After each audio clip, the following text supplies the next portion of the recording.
Hi guys, welcome back to Inside the GC. We are on episode 5, so thank you for joining us today. Today's episode is just going to be a big old catch up, what's been going on, what's currently happening, what we've got coming up at the GC, and just a little bit about our personal goals and life as well. So sit back and enjoy. Yeah, so how time flies. So if you are watching this in real time, it is May. So we are 5 months into the year. Nearly 6. Nearly halfway through the year. So a lot has been and gone. First quarter done and dusted. A lot of trends we've seen this year so far. A lot of people have been working with this year so far. So like Charlotte said, little catch up on everything that's been and gone so far this year. And as always, trying to give you guys some nuggets and some advice that you can take away from all of the findings that we deal with on a day-to-day basis. So Charlotte, so far this year, it's been a lot, right? So far, yeah. I think it's been quite a crazy year for us here at the GC because like you just said then, we've had a lot going on. I honestly feel like each week is just getting faster and faster. We had our big Easter Games Day, which was at our new location, which was amazing. Probably one of the best ones. Well, I've only been to about 4 since starting here at the GC. It was definitely one of the best ones I've done so far.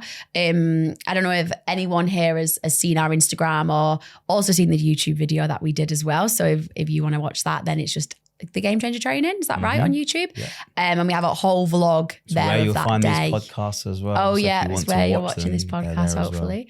Well. So basically our games day was at a new location. It wasn't in our current gym that we always have it in. We actually took it to the track, which is just where we also have our track nights as well. And yeah, it was just a big fun morning of events, lifting, running, all that in between. And it was just such a good vibe, wasn't it? Yeah, so I think I counted it was our 15th games day ever. Yeah. So we now traditionally do them obviously quarterly or seasonally. So we celebrate each season that comes in. So for me, it was like a massive, it was the first time I actually stood back and was really proud of. You should be. Yeah, I was. Like, no, I never ever stepped back and like often some members go, oh, you're really proud of what you built. And I never look back. I'm always critical of what could have been done better. But for the first time ever, I remember when we was packing up the van, I actually stood back and was like, wow, this is pretty cool, and was super stoked to everything that we did. So it was a massive stress. I felt, I don't know how you guys felt, you must have my secondhand stress, but I was so stressed trying to figure out how are we going to get the gym out of the gym and make a pop-up gym in this new location. Weather permitting was obviously the main question thing as well. DJ, renting a van, putting all the kit out. How long is the kit going to take to get in, to get out? But yeah, I think it was actually awesome. Thought though, like when we did it and it was all done and we'd sorted, I say like it was obviously Jake who sorts most of it, but like when we actually got the gym out into the truck and then from the truck the next day I actually didn't think it was that stressful. No. Like I actually thought it all planned quite well. If you watch the YouTube, Charlotte turns up late as always. Oh, well, I was literally 5 minutes late. The job, me and Dave had done most of it by then and sent Dave on a coffee run. But yeah, it was so sick. Like, and we put these game days on, and always have done. First is bring the community together, but that's also it allows people to almost test and work on everything they've been working on with us for the past 3, 6, 9, 12 months that they've been with us. And for me, it's almost like it's a milestone in the member's journey. They join because they want to lose weight or they have a specific aesthetic goal. And most of our clients or members know that we don't really talk about aesthetics and talk about scales and these kind of things. And we try to work towards performance, how you're lifting, how much you're lifting, how well you're moving. And we like to have that as our gauge of success. So for me, it's almost like the perfect transition from being a new person into the gym and you come for that aesthetic goal. We are then slowly changing your mindset and the way that you think about exercise and the way that you perform your exercise, that when we say, hey, we've got this game day, you should come along. Obviously, there's a lot of people that are nervous, and it was so good to see so many of our new members turning up to the games. It was amazing. Because very rarely we get to compete in our day-to-day life as adults because we're just too busy. We don't do that since school. So just a great way for people to just see their progress on that day and just have everybody cheering for them on the sidelines, I think is so sick. Yeah, it was great to see some new, like the newer members come and join in. And like you say, it's almost do a competition without it being a pressurable competition, like a High Rocks, like an Affex, like a Turf Games. It's at the end of the day, it's just a bit of fun community vibe, but to see whether and what they actually can put their mind to. Like a lot of them at the start was like, I can't run that long, or I can't do this for that long. And then they did it on the day. Like adrenaline takes you as well. So I think it was amazing. Like I think one of our members lifted like 30 kilos more than what he thought he could lift. And I thought that was incredible to see. And just bring, like we say, just bring in the community vibes. That's a good thing from it. Yeah, 100%. And next one is going to be in the summer. And as always, the day after, I was reflecting, thinking, right, how can we make the next one even better? So lots of planning going to go ahead of this next one. Can't wait. But that was the first big thing that happened this year. Then obviously we've had a few high roxes come and go.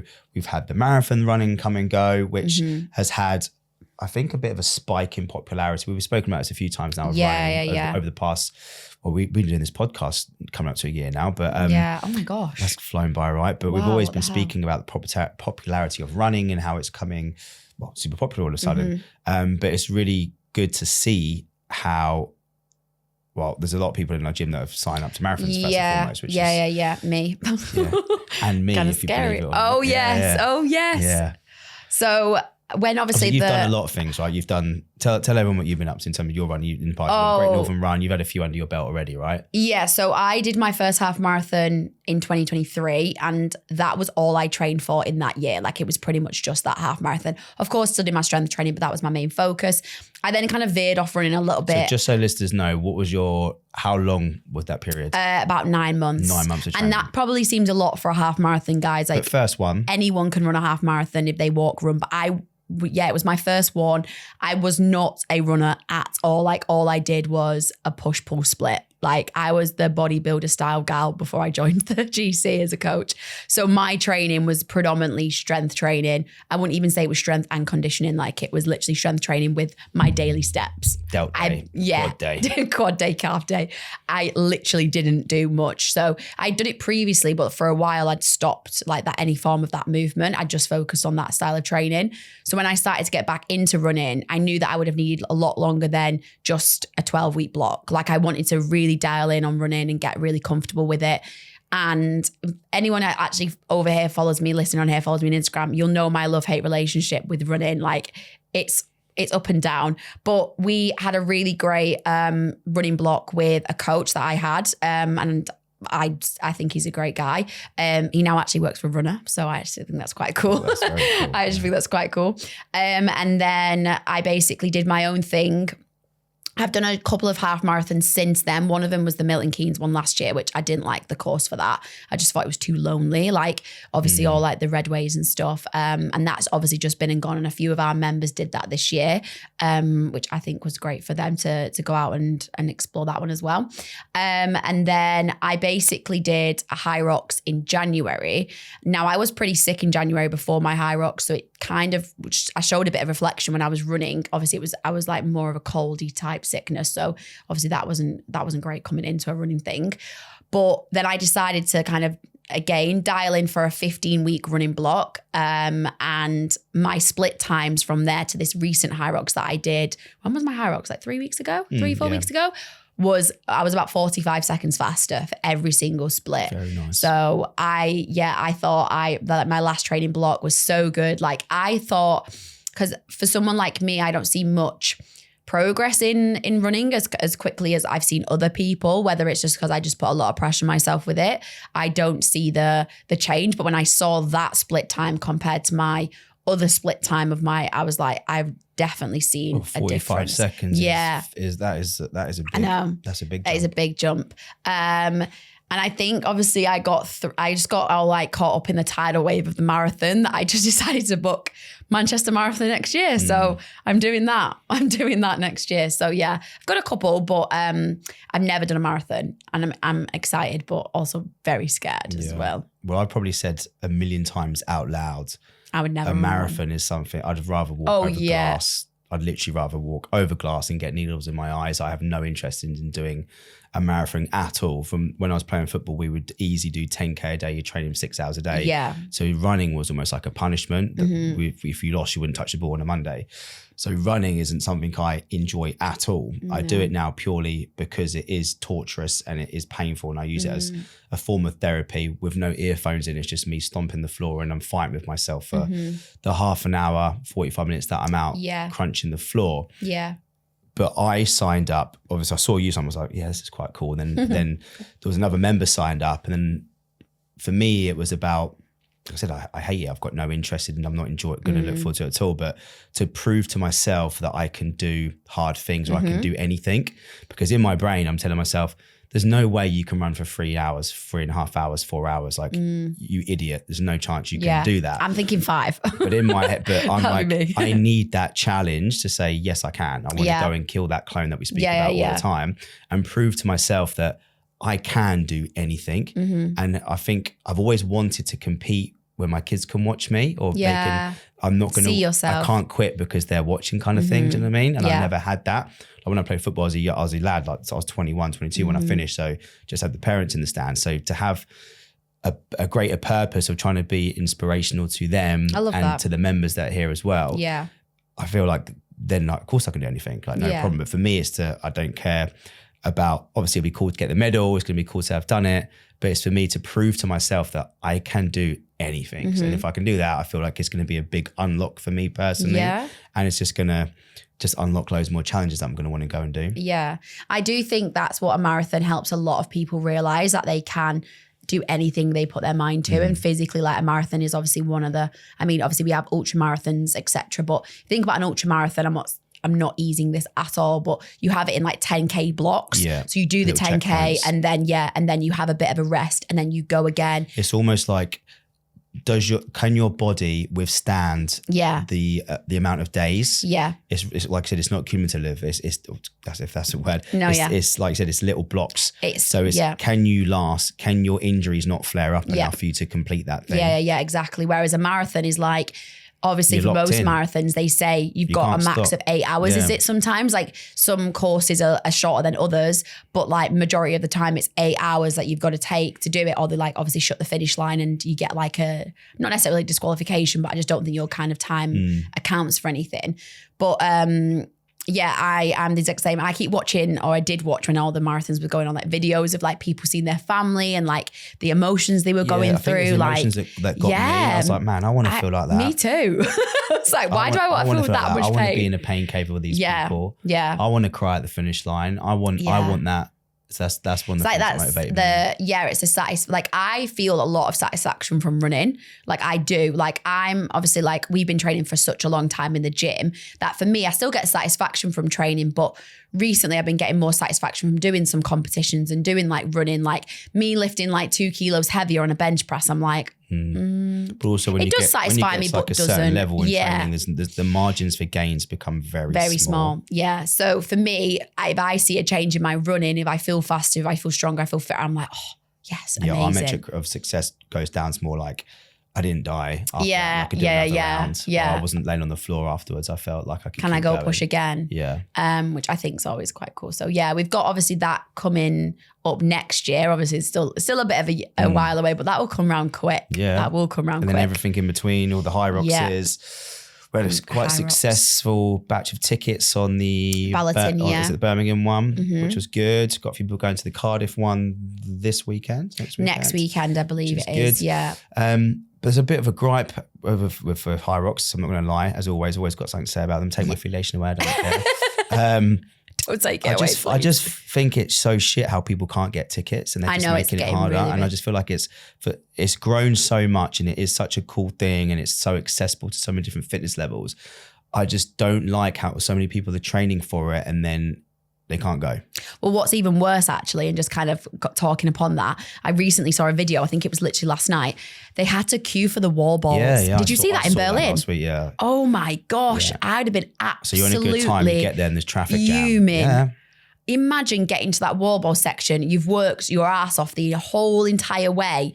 You have about max 3-4 minutes to go, and you're on for a sub hour, and you then get held up.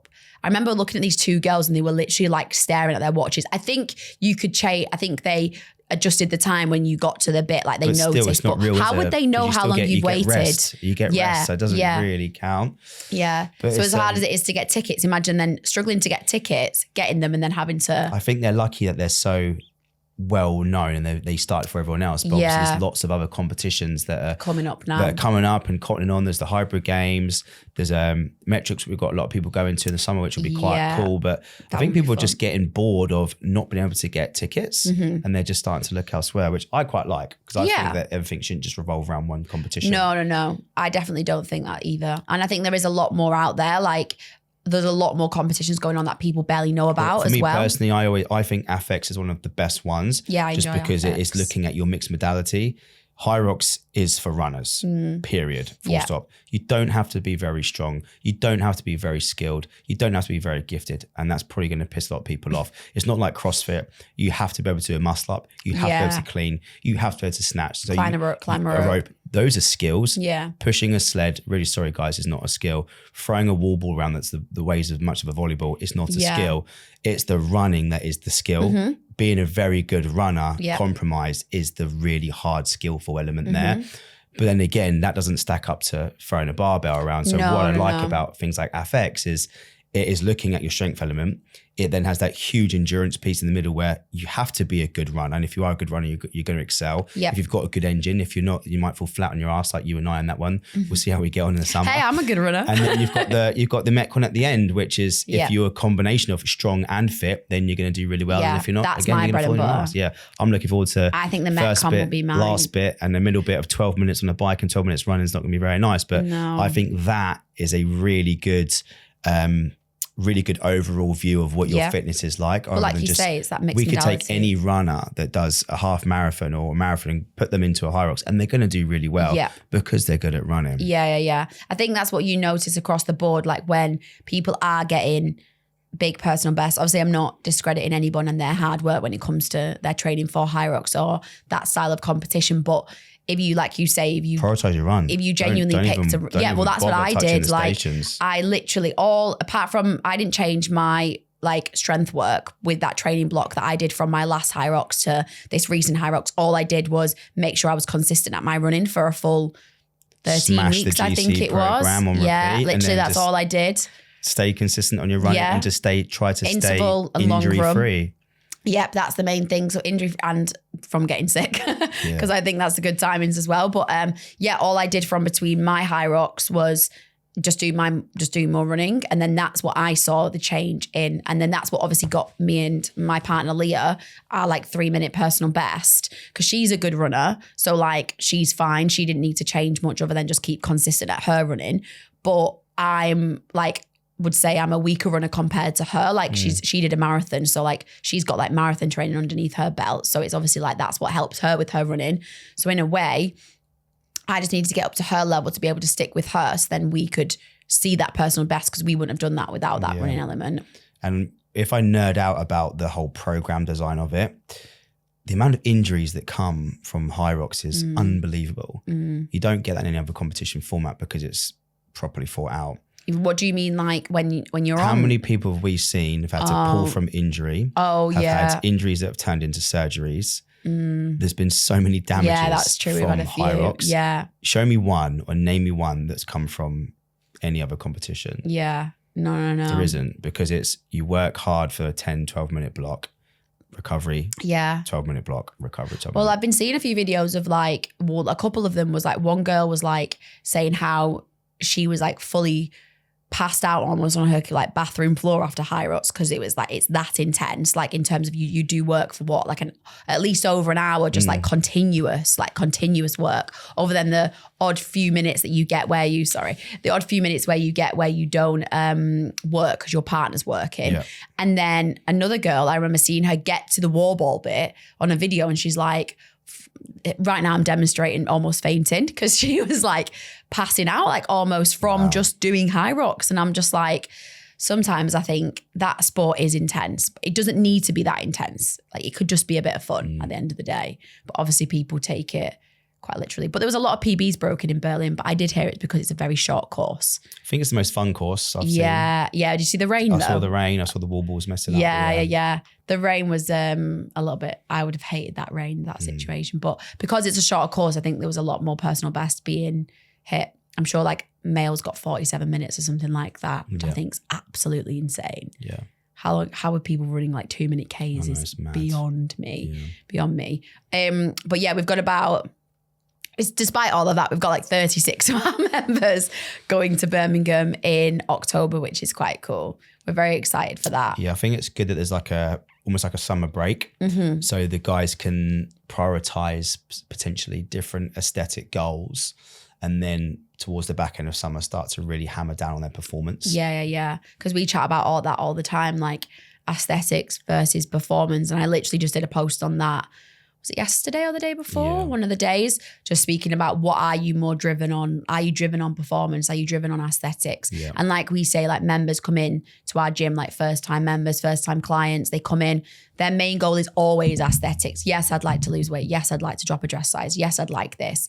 But then you get them like 6 months along the line and they're like, oh, actually, I'm kind of fancying that competition. Or we do a games day and then they get the feel for that and then they get switched towards they're just celebrating and they've gone and deadlifted 100 kilos or they've unlocked a new weight in their back squat. And that's to me is like real true performance. Yeah, definitely. But at the same time, people still do want to look good naked and want to lose body fat, which could bring us into our next topic. So in the GC at HQ, we've just bought in a really fancy scale that's been on my shopping list for literally 5 years, but they're so expensive. I've had to wait 5 years to get them. And it's a bit contradictory when I'm often preaching how we don't listen to scales in the gym because they don't make any sense.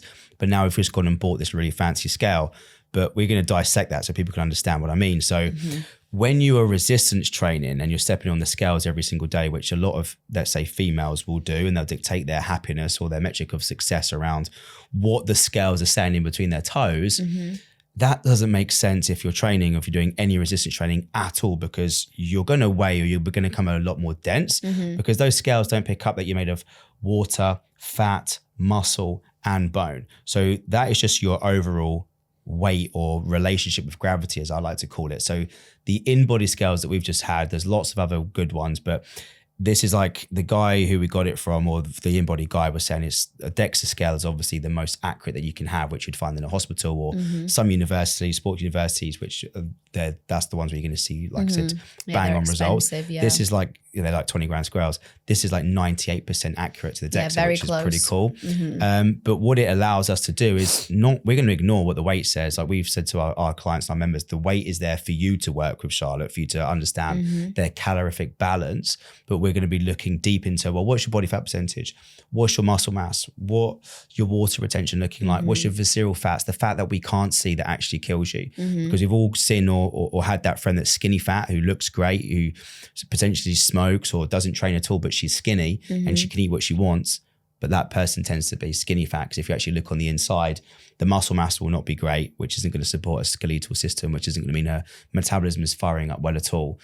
There's going to be visceral fats hanging around there, or organs that we can't see. So it's a good idea to dive deep into these metrics so we can really see what's happening on the inside. So that's why it's going to be a good investment into our members as an accountability tool, but also so we can actually see what's going on. Because there's the other example of someone might lose 10 kilos, but how much of that is fat? How much of that is muscle? Well, the honest answer is you don't know.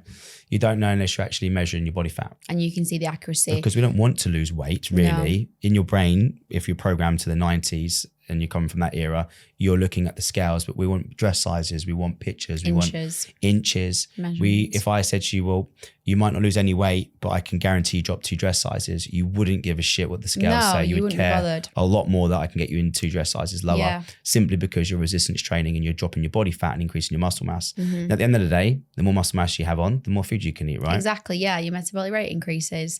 And I mean, we got the in-body, obviously, like you say, Jake, it's been on your shopping list for a while, but we are starting our in-house challenge on Monday. So maybe when you're listening to this, we probably just started the challenge. And the challenge is called Locked In. And it's just an opportunity for the members to, quote unquote, get locked in and get dialed into their goals and their targets, because there's going to be a lot of them doing it. There's about 70 of our members doing it in total, which is amazing. But it just gives people an opportunity to build some habits, build lifetime habits, see the results they want to see for an 8-week amount. And that InBody is there to keep them accountable and give them the opportunity to see where their like weight is shifting, where their muscle mass is going, where their body fat is going. Because say hypothetically we get someone on those scales and like you say, their weight stayed the same, but they've dropped 2% body fat and gained 3 kilos of muscle mass. Like that's a win-win. Success, yeah. That is a win-win and that's success. But they might just look at their weight if they just had average scales from B&M as like, oh gosh, I've not lost anything, or oh gosh, I've gained 2 kilos. It's like, do you know what that 2 kilos is? And as a woman, that will happen daily, depending on exactly what time of the month it is for you, what you had for dinner last night, how stressed you are. Did you train yesterday? There's so many variable factors which will make you potentially weigh a little bit more from day to day. So it doesn't make any sense. But for us coaches, for those guys who know me and Charlotte, the amount of conversations we have behind closed doors about adherence is mind-boggling, because the biggest frustration that we have is how the hell can we have the best systems in play? We have the best coaching system, the best programming, some of the best coaches in the industry at people's fingertips. And why is it 50% of our membership are excelling and absolutely smashing it? And then there's another 50% that are just potentially falling short. And as a coach, it is the most frustrating thing in the world, because it sounds easy for us because that's what we do every single day. But how we bring the horse to water, but we always say we can't make it drink. Yeah. So this is just another level to try to help the horse drink some water, because even if you're a coach listening to this, you will have the same struggles. And it's the most frustrating thing, because you're trying to do everything right. You're doing everything that they need. There's nothing else that they need. But why are people not seeing the results? And for us, we categorize it with people's personalities, right? Because you have some people you go, do this is what you need to be doing, and then they can go off and do their thing. Then there's other kind of personalities that need their hand held every single day, which is totally fine. But for us, identifying who's who is really important. But it is so frustrating as coaches. So frustrating, because how many chats you have, Charlotte, about food? Oh my gosh, I don't even know. About tracking your food, daily. About understanding protein what a and carb macros, is, what a protein is, what this is, what that is. And I think it's we've great. We've had this conversation about 4 times with Stuart. And I know. Just had this before we jumped on here. Stuart, we're literally outing you out. Every time I speak to every podcast so far, he comes and asks for some advice. But he's a perfect example of someone who's struggling or has read that carbohydrates are the devil, so I'm going to cut them out, or I'm going to go keto, or I'm going to go carnivore. And it is so frustrating. So and it's just like, we understand it's, it's an educational piece, and everyone learns differently. Like people like visual, people like verbal, people like being shown this, people like being, like you say, physically sometimes given something to be like, okay, you eat this is going to help support you and your goals. You eat that, this is going to help support you and your goals. But I was messaging you the other day, wasn't I, getting quite frustrated. I was like, how can I get people to listen to me? And I was like, this is really getting me. I was like, this is really getting me frustrated now. But then again, it's just also a way of, people also coincide that like want to live balanced and want to like, get to a point where they're not having to feel quote unquote restricted from something. But I always like to say like, this little strict period is only temporary. Like get where you want to be by being a little bit more dialed in. And then when you're out the other side of that, that's when you can be like, oh, I can be a little bit more relaxed now. Like sometimes it does take actually just like whacking that discipline up, whacking that consistency up, being that little bit, well, I'm going to say a little bit stricter, having things be strict for you. Say, I'm going to have X, Y, and Z in my life, or I'm going to do X, Y, and Z every single day. I live a very like repeatable lifestyle, I would say. Like I'm very much a creature of habit, like what I eat, what I do, my set routine. I hate change. Like I'm going on holiday in like just under 2 weeks, and I was talking to a member about it today saying like my structure will probably still be the same, give or take. I'll then be sat on a sunbed for like 6 hours. But in terms of what I wake up and do, and then what I eat probably will be a bit different. Obviously I'm in a different country and I want to eat some yummy food, but like I'll be pretty much doing the same structure more because that works with my brain. And I think everyone is routine driven. I don't know about you. It's the habits that you've built. Yeah, some people say it was obsessive habits, but I think there's a fine line between what's healthy and what's not healthy. But just going back to that word, like strict, I don't necessarily think it's being strict. Is it priority to you? Yeah. Like, how bad do you want that thing? How bad do you want to achieve that weight loss? Yeah. People want it. People say they want it, but really is it priority? Because if it was a priority, you would prioritize your sleep. Yeah. You would prioritize the quality of food that you eat. You would prioritize your training. You wouldn't be skipping anything. No. And often we have people come to us like, that want this desired outcome. They want fat loss. They want weight loss, quote unquote, in their words, which is fine. And we lay out the plan. And like we said, we can't get them to adhere to it. So it's trying to find the right level of challenge for that person. Are we giving them too much too soon? Is that too overwhelming? Is it realistic compared to their life? Are they a busy parent? What's their working schedule looking like? So I like to use the example of, like, if you look at Ali, my partner, business owner, 3 children, she works like a psychopath. Like, she's literally on a laptop till 11 o'clock at night, non-stop working. The last thing she's going to honestly do is track her food, but she's quite aware of food. She's quite savvy up on food. But me telling her to track her food just isn't realistic. No. So there comes a level of like... Yeah, because I said to you, wasn't it, when we were sat at work, I said to you, why can't people just track their food? Like, seriously, I was like, it's the easiest thing. And you were like, well, it's not. It's easy for you, which is true. It's very easy for me. I have literally no other priorities than myself, my boyfriend, who's not really my priority, but like is my priority. I didn't mean it like that. I meant, like, he's like, obviously I don't need to cook. Well, I do cook for him, but I don't need to cook for him. He can cook for himself. Do you know what I mean? Whereas I don't have 3 children like yourself, and 2 kind of working businesses and staff members. I think it just goes on. Stuff. Once you educate yourself on what a breakfast should look like, what a lunch should look like, what a dinner should look like, then you can start to put the piece of the puzzle together. And obviously your calories might be out, bar side, but depending on your portion size, depending how much honey you're chucking on your oats, depending how much sauces you're using, but you can use it as a rough sort of guesstimation. And that's how you can continuously go on to live your life and understand your body, only if you understand what's behind the food. So I always like people to track at the very beginning, 3 to 4 days, as like an awareness. I like to call MyFitnessPal as an awareness app. It's just you going, shit, that's really how many calories I'm actually having. Or, wow, that's how low my protein is. I'll often say to the boys that are in our gym, how much protein do you think you're having? Yeah, I reckon around about 160 grams. I'm like, cool, track today for me, please send it over. And then it'll be like 70 grams. I'm like, where'd you get 160 from? Yeah, where are you getting 160 from? That's and insane. They're like, oh, actually, yeah. And I'm like, well, normally I have, well, you're not. So this is what I'm saying. Yeah, don't lie to us. You need to consistently be hitting those numbers all the time.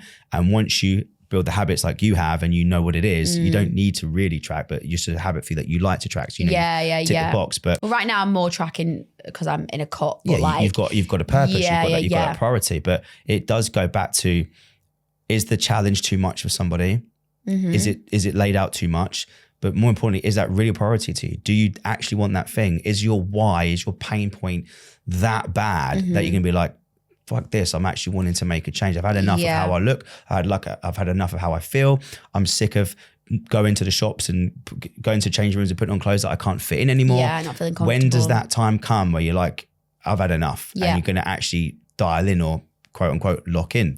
And that's what it comes down to, because everyone wants it, but everyone's not willing to do it. And I do think when people do want it and then they stick to it for, let's say, like a week and a bit, and then get like quote unquote like off the bandwagon, so to speak. I don't really like using that term. I like using more like maintaining or maintenance or something like that.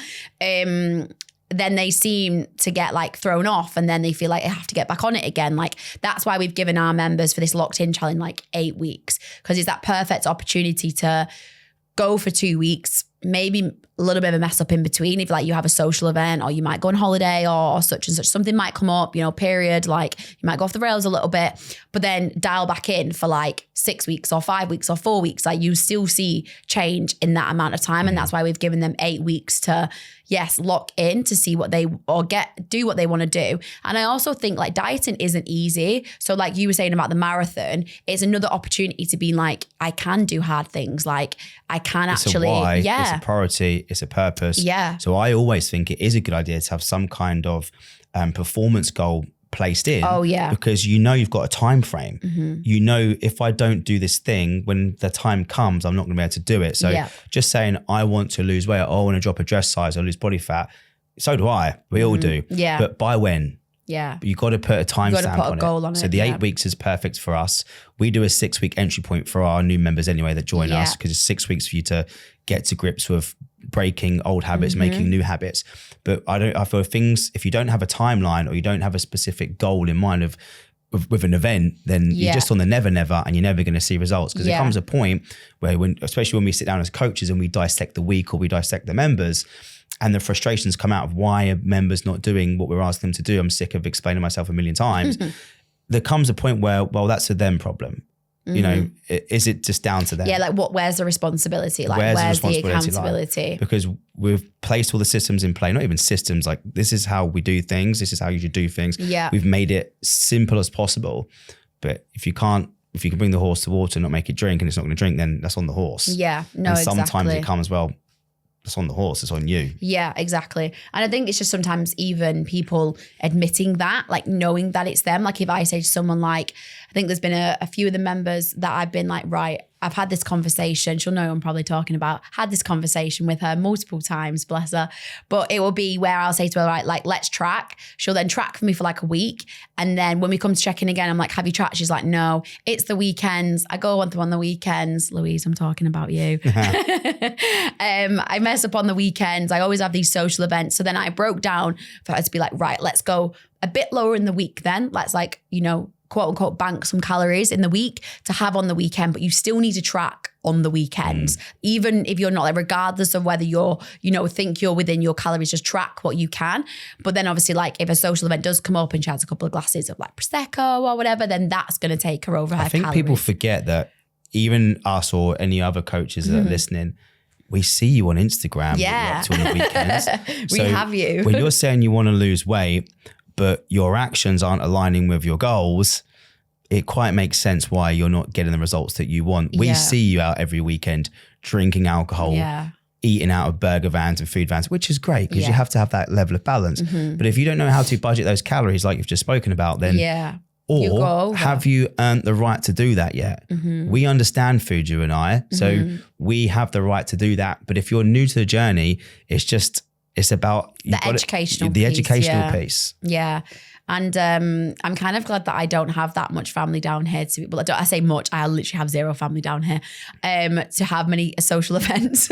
Because otherwise I feel like, imagine you had a big family, like, and there was always something social going on. I'm quite fortunate where like I don't have anything going on. But it's also you value the quality of food that you eat. So I like to use some, if I go to any restaurant, I'm not going to be picking like the deep fry. I'm not going to go to McDonald's. I'd rather just not eat. I'd rather get something else. So if I'm going to a nice restaurant, I'm going to want to order the steak. I'm going to want to order the meat. I'm going to want to order the nice thing. I don't want to stuff myself with shit food. If you're in a dieting phase right now, you can still allow yourself these meals out and these nights out. You just have to be smart about what you choose and where you choose it. Like I always have members say to me like, oh, I've got a meal coming up. Can you help choose something off the menu for me? And I'm like, yeah, sure. Like that's fine. So then I will look at the menu for them, or I'll just be sat next to them and they'll just be showing me the menu. And it will be like, yeah, go for a steak with a side of like new potatoes and salad. Like that is probably the cleanest thing on the menu that you're going to see, and it's going to actually fit within your calories. Or go for a chicken breast with, like if you went to a Turkish, like go for like a chicken sheesh, I think it's called, with like rice and a bit of like naan bread, like, or whatever it is that they have, like the bread on the side or whatever. Pitta. There we go. Sorry about that. But like, there's so many places you can go that can help fit within your calories. Like obviously, yes, if you're going to like a burger van place, or like, what was that place that we looked at the other day, that like Chicken George place, like that deep fried chicken, you are going to go over your calories if that's the only thing you're having for that day, and plus your dinner and your breakfast and whatever. So it's just about being smart as well with your choices. Yeah, at the same time, there comes that level of like, you live once and you've got taste buds, so you do need to use them. And you don't want to be that awkward person at dinner table going, no, I don't want the bread, or going to a wedding and going, oh no, I don't want to eat that. Or you're at a buffet on holiday, like you live once, enjoy your food. Yeah, definitely. Just make sure that you allow for it either side. Like you're not going to just ruin your diet by one bad meal either. No. So you can just get back on track tomorrow. You just don't have to just continuously do that loop. I think that's one of the biggest things. Enjoy your food. I do tend to order what I want, but my orders wouldn't be the shit stuff, but I will eat copious amounts of food. Yeah, you're but it's the about just stuff. being smart and savvy, and just, if you want it, have it, just enjoy it and don't be guilty about it. Yeah. But obviously I was just going to say with like a lot of holidays coming up for a lot of people now, like we're coming into summer, this is obviously where typically people start to panic about like whether or not they have like started early enough before their holiday. You know, I decided to go into a cut about 4 or 5 weeks ago now, I think, because I've got a holiday in 2 weeks. So I was like, right, 8 to 9 weeks is probably going to be fine. We had Easter in between, and I obviously went away for a few days in that Easter period. So I know for that full week that I wasn't going to be on track because I was going out for food. I was celebrating my sister's birthday. But then since then I've come back and I've really dialed in, and I've massively seen changes in mine. And you were saying you were starting a cut before your holiday, which is on Monday. I don't do cut. Like I hate that word cut. Oh, do you? I like that word. I assume it, like, to me, it's bodybuilding world where I'm going on a cut. I'm going on I'm going to shred. For me, it's just like, I'm just going to tidy up my food. Yeah. But on the topic of this, and I think it's quite a current topic to speak about, because we get questions on this a lot and intensifying as the weeks go on. It's all in the news. It's all over the radio. It's all over Instagram. It's something I've probably bit my tongue talking about at the beginning of the year because I didn't want to upset people. But it was definitely higher. This is unfiltered, and this is professional advice. So you don't like it, I don't care. Don't listen. Switch it off. This is the honest opinion, and this is the honest truth about these things. But it's Ozempic, it's Mounjaro. So I think it's time that we open that can of worms potentially. And this will lead us into, we'll fast forward the next episode. We've got a guest coming on who's going to be very interesting for you guys to listen to. Very exciting. She's a doctor and she wants to discuss these topics. We want to discuss hormones. We want to discuss dangerous things, which potentially Mounjaro is. So first of all, Ozempic is the American brand, and they've had to, obviously Ozempic is not allowed to be used over here in Europe, so Mounjaro is born. But the amount of questions that I get on it, and I'm sure you get on it from members, subtly, quietly, they want to pull you aside and be like, oh, my friend is on this, she's lost this or he's lost that. What's your thoughts on this? So yeah, let's open the can. Okay. So I want to start with you with a question. Okay. Tell me your thoughts on it, Charlotte. So I've got someone very close to me actually who's taking it currently. So my thoughts is I think it really devalues the whole job of what we do personally. I told this person when they told me they were on it, I was quite offended that they just didn't think about asking for advice and getting help and, you know, coming to me personally. Because yeah, I think it definitely does our job like a disvalue and a disservice, but that's just my personal opinion. And I understand, and I have done a little bit of more research in it recently. And obviously it'd be great when we do have our guest on next month to just deep dive into it more. But I just think it's a lazy way of trying to lose weight. And I know there's some positive side effects to it for inflammation, type 2 diabetes. I've done some research on that, and that's what it has been predominantly made for. But obviously because it's been labeled as this like weight loss injection, that's why people have bought into it. Because like you always say, sex sells. So if someone says, oh my gosh, you're going to lose 30 pounds on this. Finally, a weight loss pill. Yeah, that actually works, quote unquote, that people are going to buy it. And I think people that are buying it, it comes with a lot of side effects, which obviously we'll deep dive into. But my personal opinion is a lazy way of trying to lose weight. Like people that are doing it their mindset are clearly not hard workers. Like, because you could get to where you want to be with just simply eating better and moving more. And it doesn't even mean you have to get to the gym at 5 a.m. and do like these extreme workouts. Like that's not, you could literally simply just get out, walk a bit more, or get out and do swimming or go yoga, and then just dial your nutrition in, and you will see those results. Definitely. Yeah.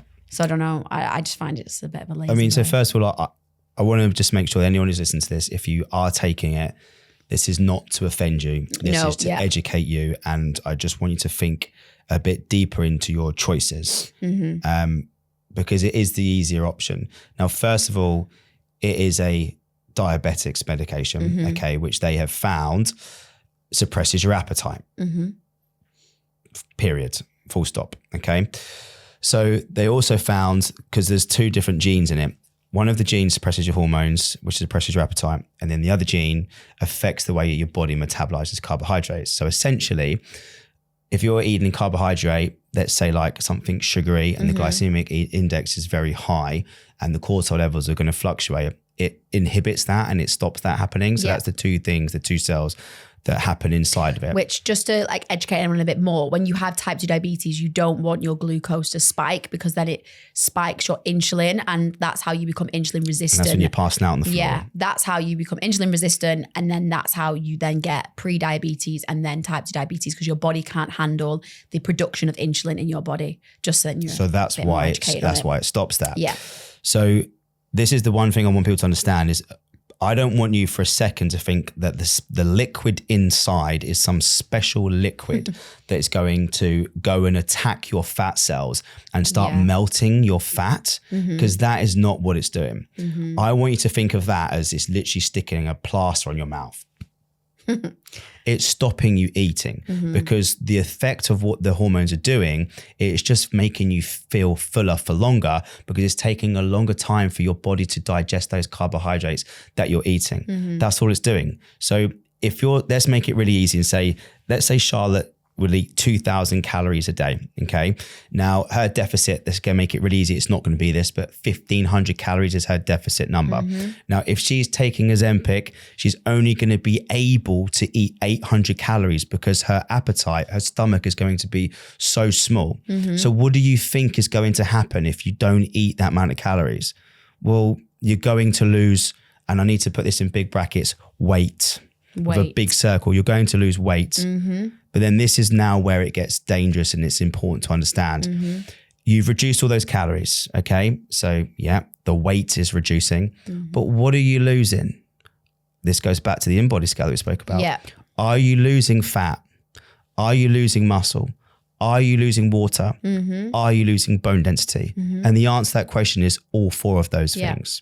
So because you're not eating enough calories, your body is then starting to eat away and attack at your stored protein sources. So you're reducing your muscle mass, which you never, ever, ever want to do in life, ever.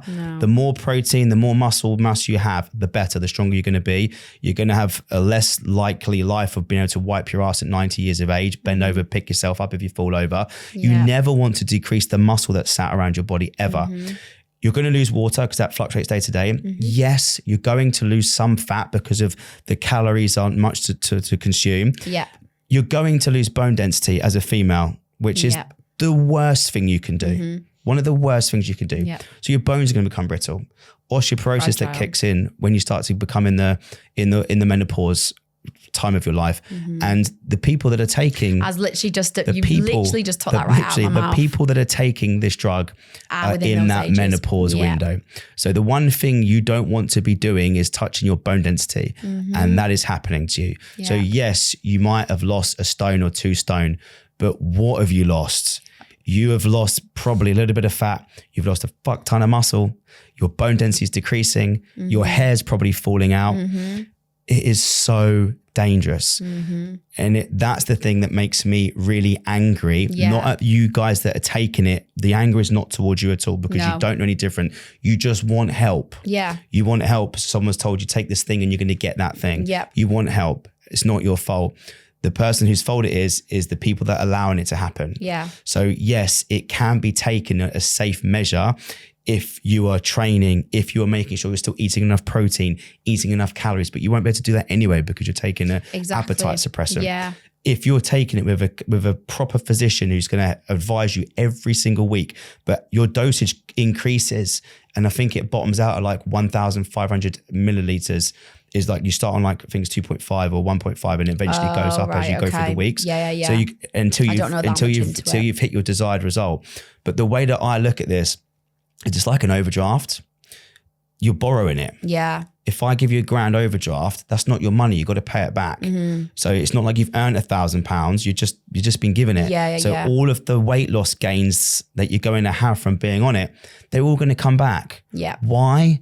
what we've been talking about for the past 6 months, Charlotte, about building habits and creating systems. Yeah. You've not learned anything. No. You don't know It's like a quick fix. It's a quick fix. You don't know how many calories are in an apple. You don't know how to build habits. You don't know how to build what a breakfast should look like, dinner, any kind of meal. You've not built the habits. Yeah. So you're going to lose weight temporarily, muscle, water, fat, bone density, lose your hair, all the rest of the side effects that are going to come with it. And then you're going to eventually come off it because you can't be on it forever. No. And then guess what? It's going to come all back on because you don't know how to control your diet. Yep. You do not train. You've not created any systems. You've not created any habits. So to me, it is just pure borrowed. Yeah. And I also actually think it's quite unfair for those who have type 2 diabetes or maybe are pre-diabetic and they've been put on Mounjaro because it helps to control their glucose and their insulin and all that sort of jazz. And I guess they're having to take it because they have to take it to fix this issue that they've had. But obviously, as we know, the reason why someone has type 2 diabetes is a lifestyle habit, is a lifestyle factor. Type 2 diabetes, type 1 is obviously the one that you have when you're born. Type 2 is the one that you get from poor diet and inactivity of activity and stuff like that. So I almost feel like it's unfair on people who maybe have to take it that maybe don't want to take it probably, but then there's those people that it's actually— medicine, Charlotte. Yeah. It's their medicine. Yeah, which I think's mad. It's mental. I think, it's absolutely crazy. It's medicine for people. Yeah, which I think's, so and then obviously like, because it's such a high, like you say, trend at the moment almost, it's like the people who are probably needing it the most can't get access to it as much as the people that are just going buying it over the counter. It's almost like there needs to be like eligibility of like, do you have type 2 diabetes? No, then you can't have it. Yeah. Do you know what I mean? Rather than just buying it for the sake of buying it. I think there definitely needs to be some kind of, you have to hit some requirements to be able to buy it. Yeah, I think so as well. But now, like I remember I was driving a couple of weeks ago and on the radio was saying how Mounjaro is going to be available over the counter at your local pharmacy. Yeah, like Asda's. And I remember I was literally like, out loud, I was like, what the fuck? I was like, wow. So you're telling me that anyone can buy that? You're telling me that a teenage girl can now buy that? I really hope not. You're telling me that people with eating disorders can now buy that? I know. Do you understand a can of worms you're about to open? That's Pandora's box, because it's a pharmaceutical company that are going to be making tons of money from it. I know. You're misusing a medicine. So instead of investing, I was going to say, so what's it going to be like paracetamol on the side? Or do you mean like just someone have to get it prescribed? No, not on a prescription. So you can get it now on prescription from your doctor. Yeah. You can go and ask for it and they'll give you a prescription for it. That's how most people are taking it. But now you can buy it in like Botox clinics. You can buy it like in aesthetic places. Right. But you'll be able to go to the pharmacy and Boots and go, can I get some Mounjaro, please? And it will be available over the counter. And is that like the actual name of it in the surely not. It's got to be some like scientific name. I think Mounjaro sounds like do you like weed? That's genuinely what I think Mounjaro sounds like. What I think is mental is that you can buy that over the counter. You can be able to buy that over the counter. But something like B12, which a lot of women are prescribed, and they go for B12 injections, they might only get a B12 injection every like 6 weeks. And they'll feel like on week 4, like, God, man, I can't wait for my B12 injection. I'm feeling so tired. They're so tired. Then you can buy that in like aesthetic clinics. Will give you shots of B12, which is there's no negative effect to that. No. It's going to help you metabolize carbohydrates faster and it's going to give you loads of energy. That is a drug that you should be able to just buy over the counter and inject yourself with. In America, you can go and buy that and you can inject yourself every single day. Oh wow, with B12. So imagine how your energy will be through the roof. Yeah. But here in the UK, you've got to go to the doctor, scream bloody murder. You've got to scream depression for them to give it to you every 6 weeks or every 3 months. Or get a blood test and see and whether they're giving you like exactly. But everybody is going to be low on B12 and everybody should be taking B12. But what you take tablet form isn't enough compared to the liquid form that you'd inject. So you can't buy that over the counter. That has no negative side effects and which isn't bad for you at all, which will just help you. Yeah. Testosterone, which half male population that hit 25, if they check their bloods, they're going to be low on testosterone because of the country that we live in is constantly grey. The stressful lives that we live, our cortisol levels going through the roof. The shit food that we have, we spend our life looking at screens. So males, testosterone levels start to diminish. So you can't buy testosterone over the counter, which will fix a lot of male problems, but you can go and buy Mounjaro and you can't buy B12, but you can go and buy a drug that's going to potentially open up so many the system's more absolutely messed up disorders. It is crazy. It is crazy, but it goes down to like, I had a conversation with a member recently and she was crying her eyes out because a bunch of her friends are taking it. And they're going to be fast tracked into the results that she wants. But I said to her, well, you do competitions, you want to go and do a high rocks. Do you Yeah. think if you took that, you'd better push a sled? Absolutely Do you think you'd not. better carry your kid when they fall asleep on the sofa? Yeah. Do you think you better pick your kid up and take him upstairs to bed? No, your hair's going to fall out. Like your nails are going to fall out. It's to what price do you want to take that? Exactly. And I think as well, there's such a satisfaction of putting in work to see the results that you want to see and then being really proud. Like, and I don't mean that, I mean this very lightly. Like, no one can tell me that when they take Mounjaro and they lose 3 stone, that they're proud that they've lost 3 stone. Like you haven't put the work in for that. Like all you've done is inject and then not eaten because you can't eat. So yeah, like we're not meaning to obviously offend anyone who's taking it. We're just educating. Yeah, just please think about the read after. upon it, like educate yourself. Just think it's borrowed. It's borrowed. So wouldn't you rather just spend the time? Just spend the time learning. And the money. Spend the time learning and creating the habits and the systems that are needed to keep it off. Yeah. Like I said, there's ways of potentially doing this safely under the guidance of a physician who can help you with your food, with your training. But people are just taking it and not training. And I think that's probably what's the worst thing. Yeah. Because like you say, that's when it compromises their muscle, their bone. Like I saw a guy on Instagram, hormones. like a young guy like our age. I say our age, I'm very young, but You're 9 years older than me. sorry. There was a young guy, he was a fitness professional, like living out in Bali or something. And he was going to start taking it and was crazy. Was going to document it. Oh, as someone who trains, someone who eats well, someone who's trying to do it like that. And he was just purely doing it as like a personal experiment to see what happens. Research. That'd have been really interesting. I'm What's he called? I'm gonna have to find it and try and follow him and sit and I would like to see that it. just to see what's going on. But that would be interesting because would that be a safe way to do it? Because he's someone who understands how to train, understands how to eat, understands the other. Was the intention that he wanted to do to lose weight? I think it was purely to see how he reacts, because he has the same opinion as us. Right. That it's bad. Yeah. But he's like, well, I'm going to take it. And I'm going to see what happens with. Okay, interesting. I'm going to eat well. I'm going to sleep. I'm going to do X, Y, and Z. I want to see if you can do this safely. So it'd be interesting to see what comes from that. We might change. And I also would like to know the difference between how it affects male and female. Yeah. Like, which is going to be really interesting when we bring our guest on next month. I'm going to ask her about that because that'll be quite interesting to know how different it would affect. I mean, there's probably a lot of research papers on it. I'll give it a quick glance over, but I think that'll be quite interesting. And even in terms of appetite, like obviously male and female have different appetites, different requirements. So I wonder. Hormone fluctuation. Yeah. I wonder how levels for us, not testosterone for you. Yeah. I wonder how different it is different with that.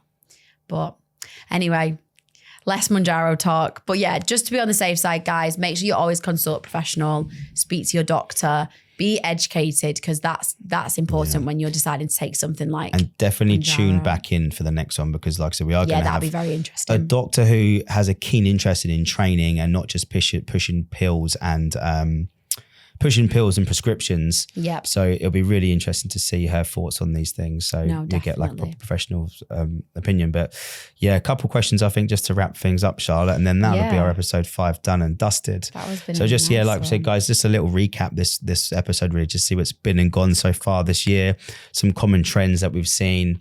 So yeah. Anything you wanna hit us with, Charlotte? Let me see what I asked on my socials before we came, actually. Just a few questions, so I'm just gonna see. Remember, guys, we always love a question, so feel free to ping anything over into the social media for our next podcast, even if it's guests, anything like that you want to see. I actually got a couple. Okay, so Gareth Thomas, shout out to you. How does stress impact weight loss? So that's a question that he asked. So do you want to go ahead? Do you want to go ahead? You can go ahead. You can go first. Okay, so yeah, stress, first of all, cortisol. That's one of the big things. And we've spoken about this with foods, right? And how carbohydrates can affect that. But stress, definitely, like it's a silent killer, they say, but stress. You're going to take my words out of my mouth, Jesus. Silent killer, definitely 100% will slow down. Now, Gareth is a working professional. He's a dad. Yep. Does it all, plays rugby, trains. Teaches rugby. So the guy's got a busy schedule, man of the house. So 100%, I think it will definitely affect a male less. Yes, I was about to say that. Definitely. Females, like, unfortunately for you females, you definitely get the brunt, like the I was thinking about that on the way here as well. Us males are just we're cavemen. There's not really much to us, just to want to, fight, hunt, and do the other F word. But please don't say the other F word. I'm really trying not to swear as much on these podcasts now, Charlotte. I know. But it definitely has a play. Like, even for a male, to be fair, it will. Like, I'm like, when I look at and analyze myself sometimes, similar to Gareth, dad, busy, don't sleep much, doing loads all the time. Stress is definitely going to slow down that result. But the question is where can we biohack some things there? Where can we really, is there really anywhere that we can pinch some things from? Yeah, I definitely agree. So yeah, stress 100% impacts weight loss. Like you say, specifically more for women than it does for males because of cortisol levels and hormones and weight retention and fluctuations. Now, I think people think stress, as we know, is that silent killer. Like, a lot of things can happen when we're stressed constantly, and it's a repeatable effect to our day-to-day.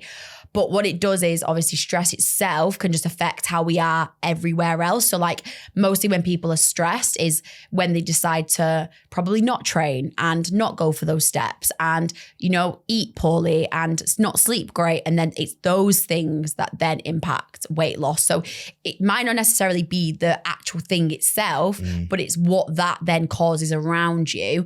And the habits that you start to build might start to fade a little bit, or you might put them on pause, or something then happens which then can quote unquote reflect into your weight loss or your weight gain or whatever.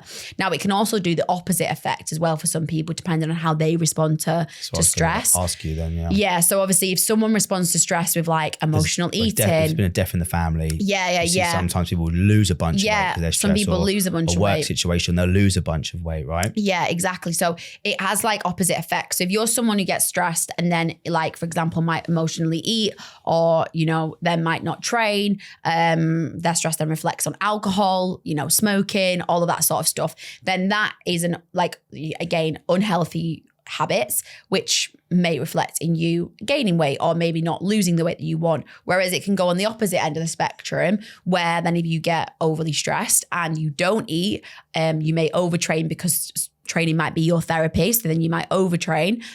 You might want to get on more walks because you like the nature, because it calms you down, etc. You might end up then losing weight, and then again losing some muscle, losing some body fat. So it can definitely have a part to play depending on your reaction of how you are personally, I think. And that's so it definitely does affect your weight loss 100%, there you go, Gareth. And I hope you're okay, mate. Okay, so another question is, what's the biggest mistake you see new clients making in the gym? Okay, yeah, I think that's quite an easy one. Doing too much too soon. Doing too much too soon. So the way that we do our 30-day PT experience, or our 6-week challenge, whatever we like to call it, is we need to drip feed. There's so much, there really is so much. We could look at sleep. We could look at protein. We could look at calories. We could look at quality of food. We could look at stress. We could look at training intensity. We could look at training frequency. There's so many factors. But the way I look at it is, when you're brand new or you're a novice to training, it is just turn up. Just dial in, being motivated and being consistent with your training. So if you can adhere to that 3 to 4, 5 times a week, that is then going to have a domino effect into you wanting to eat better and then fall into your sleep. So it's just those simple things. And with the food as well, I always like to say to people, calories and protein, focus on those two things. So attendance, calories and protein. And then once you've got 30 days in, or you've got 6 weeks, or you've got even 6 months, then it's time that we can start to open up what that challenge will look like. And then we can start looking at sleep. Then we can start looking at quality of food. And then the challenge can start to expand from there. But being too overwhelmed at the very beginning of any journey, I think is too much, and why people fail. Yeah. So even with us in-house, we've got multiple apps. We've got MyZone. We've got an app that we track all of our training sessions on. We've got, use MyFitnessPal. Now we've got InBody. There's so many things. So we don't allow our new members we don't even talk about the app that we have to track your training, because at the beginning, it doesn't matter. Yeah. All that matters is that you just show up and you be consistent. And then once you've done that and you go, right, I understand what this training malarkey is all about. Yep. Guess what? You've just unlocked the next level. So I think it's about unlocking the levels at the right time for people. I like that. Too much too soon is why I personally seen people fail. Yeah. And I think another one is like unrealistic targets and not being told that is unrealistic. Or how long it's going to take. Yeah, like if someone said to me in a one-to-one, I want to lose like around 15 kilos in this 6 weeks, I will tell them straight up in that first one-to-one assessment that they will not lose 15 kilos in 6 weeks unless you take Mounjaro. So I will literally just kind of nip it in the bud there. So then they're understanding this is a realistic target that you're going to see, and you're going to see drop if you do X, Y, and Z. But again, like Jake just said, we won't say, because you're going to do X, Y, Z, A, B, C, It will be like, here's 2-3 things that you're going to work on in these 6 weeks that are going to help contribute towards the goal that you've just said to me. And I think as long as they have an expectation of that, then that's fine. But if they come in wanting to lose X amount in a certain amount of time, we just have to tell them to. I want to do high rocks. I want to lose weight. I want to run a marathon. Slow the hell down. And then final question. Let's just go for, how do you personally stay motivated when things get tough? How do I stay motivated when things get tough? Motivated to train? I guess, yeah, motivated to turn up, to train, to stick to your usual systems, usual patterns. So training for me is quite different. Yeah, it's quite different. But it's not about aesthetics at all. So for me, training, the aesthetics part of looking a certain way, you know, whatever you want to call it, whether you think I look good or not, is a byproduct. Yeah. You get to look better naked as a byproduct. I primarily use training as a way to almost like release the valve. For me, it's a complete de-stressor. Yeah, I agree. It is a coping mechanism for me. Super busy, do not sleep enough, spinning way too many plates, super driven, like to call myself a high performer. There's lots on my plate, busy dad of 3, all under the ages of 6. Lots going on, right? With big dreams, big visions, lots of moving parts. If I don't train, I feel like a less version of myself. I feel half full. So I don't feel sharp when I turn up to meetings with you. I don't feel sharp when I'm on the floor of the members. I don't feel sharp when I'm with Ali. I don't feel sharp when I'm with my kids. I don't feel sharp with anything, projects that are going on. So for me, I like to call it, and you've heard me talk about this before, like the pay yourself first method. Yeah. If I can top my cup up, then it allows me to keep everyone else's cups topped up. It's like if the plane's going down, you put your mask, we put anyone else's. So the motivation for me is if I try not to miss 2 days in a row, like 2 days is all I ever want. I can't train to the intensity of 7 days a week anymore. My immune system can't handle it. I can't handle it. I train heavy. I need those rest days. So I will have those rest days, but I try not to take more than 2 off in a row, 3 maximum if I really need to. But the motivation for me to stay consistent is I need to do this thing because it makes me feel like shit if I don't. Yeah, I agree. Like I need to do it so I can feel good. It's like I need to eat. It's like I need to eat or else I'm not going to have energy to go to work. Or I need that coffee so I can. To me, it's literally the same thing. I need that to be able to unlock that. Yeah, and that's what it is for me. That's my motivation to stay on track all the time. I like it. Does that make sense? Yeah, definitely. I agree. I think I'm exact same in terms of, I mean, I keep saying like I got sick again, but I was sick on Friday and then I didn't train from Friday till Wednesday. And I even said to you on Monday, I don't feel great mentally today because it's been about 3 days since I've trained.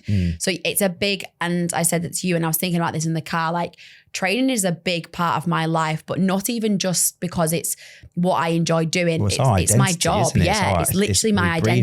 We think it, we do it. All I think about. We wear it every day. Like it's what we are. It's what I'm surrounded by every single day pretty much. Like even on a weekend, like I'll go and train myself or we'll go for a run, like, and you see other runners around and like we might run with a run club for the GC and like I'm always around it. So I think for me, when it was like I didn't do it for like 4 days, I was just like, I felt like a lost puppy. Like I was just like, this is torture. And that's where I think as well for me, I mean, a lot of it is as long as you enjoy something. It's like when they say like you enjoy your job, you never work a day in your life. It's the same with training. If you enjoy training, like yes, you want to have a stimulus, you want to be challenged, you want to find it hard and you want to be able to do hard things. But if you're enjoying it, like that's what keeps me motivated. For me, it's those things are the important unlocks in the rest of your life. Like the reason why I created this whole thing in the first place was I want everybody to experience what we experience, the power of doing hard things, doing training that is mentally tough, feeling good and achieving certain things in fitness, what that can do for you mentally, not just in the gym, but how you can then go and attack your life in terms of how you can then go and do your job, how you can parent, how you can be a partner. The unlock there for me is I want everyone to experience the power of training and the power of what fitness can do, even in your darkest times. Like I've been a person who's been in deep depressions over the years, and for me, like it is medicine. It can literally fix and it can heal you. Solve anything. You're sad, like that saying is, you're sad, go to the gym. You're heartbroken, go to the gym. You're angry, go to the gym. The gym is such a fix for people. I want everyone to experience that. And that leads us all the way back into talking about the majority and everything else that we spoke about today. You're missing out on all these things that you could be unlocked. Do this hard stuff, because when you do, it just unlock. Look at the community that we built. Everyone's mindset shifts, everyone's mindset change. And I love it. I think it's great. Creating strong humans. Exactly. So yeah, that's how I stay motivated. And I mean, I'm a very disciplined person. Another thing is like, people say all the time, you aren't going to be motivated 24/7. But if you're disciplined and you get your stuff done, that's what's going to keep you going more than over motivation. Exactly. Compounding. You don't do it and you don't get fit or achieve the thing in one workout. It's about just stacking. Exactly. So yeah. But yeah. Good big episode. There we go. Episode 5, done and dusted. Little catch up on the year so far. A little bit behind on where we'd have liked the podcast, but like we said, we've been really busy this year so far. Yeah, we've had a lot going on. So we've got a lot to catch up on. We've got one in the diary ready in 4 weeks' time with our special guest. First guest on the pod. And she's a super special guest, and she's a fan favourite of everybody at the GC. But it'll be an interesting, big educational piece to listen to. So please, guys, keep liking, keep sharing, keep watching. Anything you guys want to see and hear, please let us know, because we just want to keep providing value for you guys. Exactly. And I guess we'll see you at the next one. Thanks for listening, guys. Thanks, guys. See you later.